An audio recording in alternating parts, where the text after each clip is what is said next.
Assalamualaikum warahmatullahi wabarakatuh.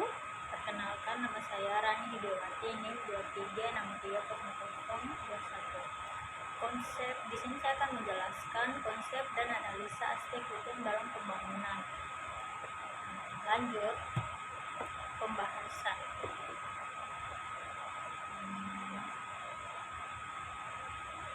Apa sih konsep dan analisa aspek hukum dalam pembangunan itu?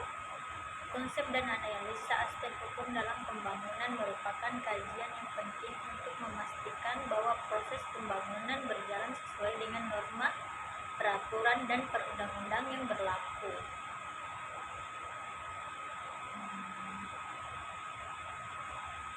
Apa saja konsep dan analisa aspek hukum dalam pembangunan?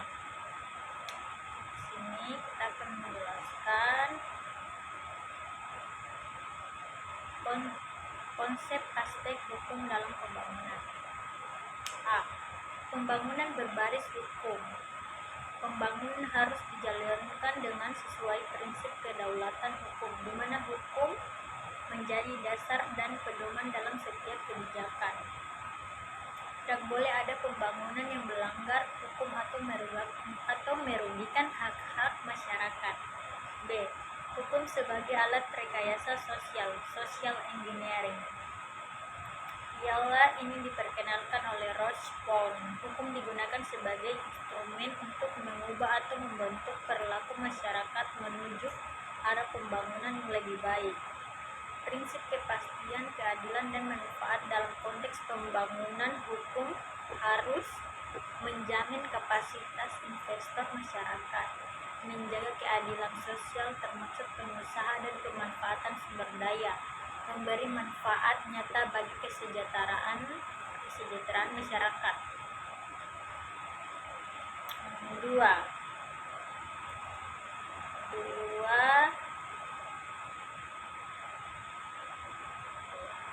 Analisa aspek hukum pembangunan. Regulasi yang ditumpang tinggi atau tidak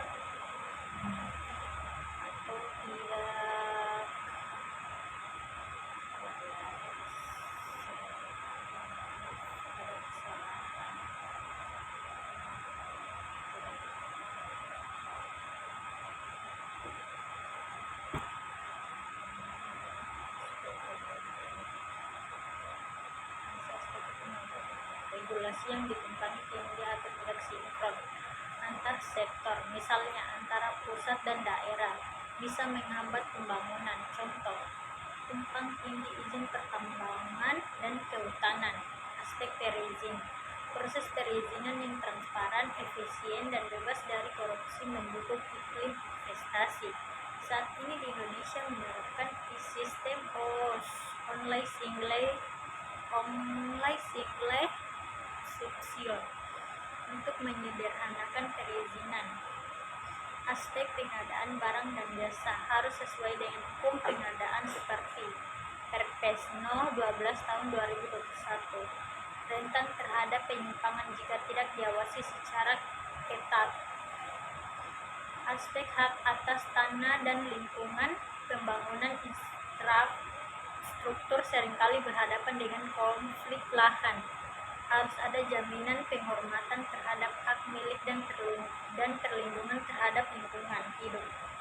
Aspek penegakan hukum. Hukum yang baik tidak cukup, perlu ada penegakan hukum yang adil dan konsisten.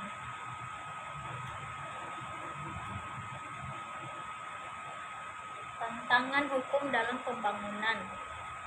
Temanya koordinasi antara lembaga, masih adanya praktik KKN, kurangnya pemahaman hukum oleh pelaku pembangunan, ketidaktegasan dalam penegakan sanksi.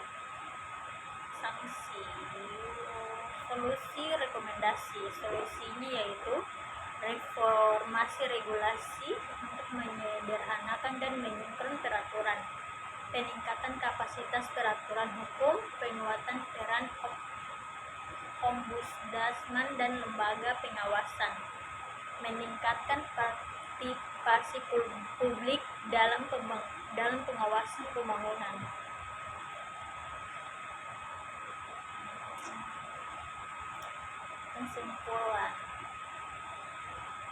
Kesimpulan dari materi tersebut, konsep dan analisa aspek hukum dalam pembangunan merupakan bagian penting untuk menjamin bahwa proses pembangunan berlangsung secara legal, adil, dan berkelanjutan.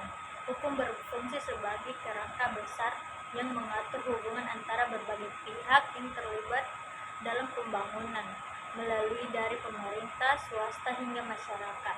Konsep aspek hukum menunjukkan bahwa setiap kegiatan pembangunan harus berdasarkan pada aturan hukum berlaku, menjaga kapasitas hukum, dan melindungi hak masyarakat serta lingkungan. Sementara itu, analisa aspek hukum berfokus pada bagaimana peraturan hukum diterapkan, apakah efektif, adil, dan sesuai dengan tujuan pembangunan nasional. Dengan memahami menerapkan aspek hukum secara tepat, pembangunan dapat berjalan dengan lebih tertib, transparan, bertanggung jawab, sekaligus mencegah terjadinya konflik atau pelanggaran hukum. Mungkin materi dari saya hanya itu. Mohon maaf jika ada kesalahan kata. Mohon dimaklumi. Sekian dari saya, Rani Widiawati.